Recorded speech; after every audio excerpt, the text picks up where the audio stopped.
Hello ladies and Gen X. Today we're gonna have another photography video because apparently, unlike what people think, I don't just make videos about fitness, the gym, or lifting in general, and my kids are tell. So today we're going to build our own diffusion head for our speed light. What this does is diffusing the highlights and actually make them less harsh for your portrait or macro photography.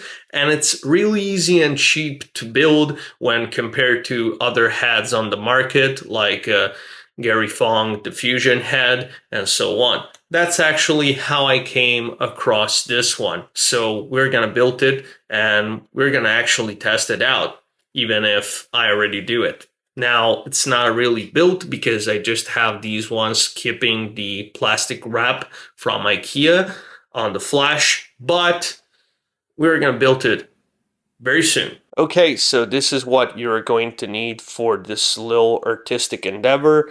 Your flashlight, an IKEA plastic foil, and a bag strap, and just a little band to put everything in place before you seal the bag strap. And some people might ask why I'm not using this, why I'm not using Velcro. And the reason for it is pretty simple. This collects a lot of dust and needs to stay attached to the flashlight, which is very anti-static and also a no-no for cleaning purposes. So we're not going to use this. Okay, so here's the assembly. We start by wrapping the plastic foil around the flash, and then we put some elastic bands on it so it stays in place. And lastly, we put the bag strap so it holds everything in place. What I like about this diffuser is that you can actually choose how much diffusion you want by either increasing the distance and pulling the diffuser up,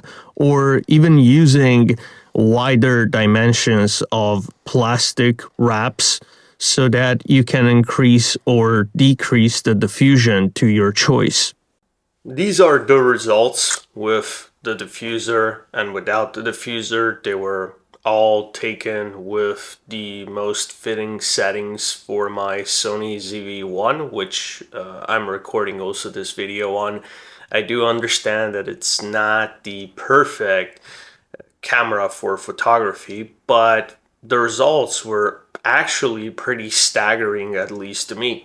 And I really think that the diffuser adds something without taking away the flash, because usually when you put a diffuser on, you diffuse light, so it looks more softer, it makes skin more softer, it takes away a little bit of the clarity, but with this one it doesn't. So I think it's a good addition if you are enthusiast about flash photography, I guess.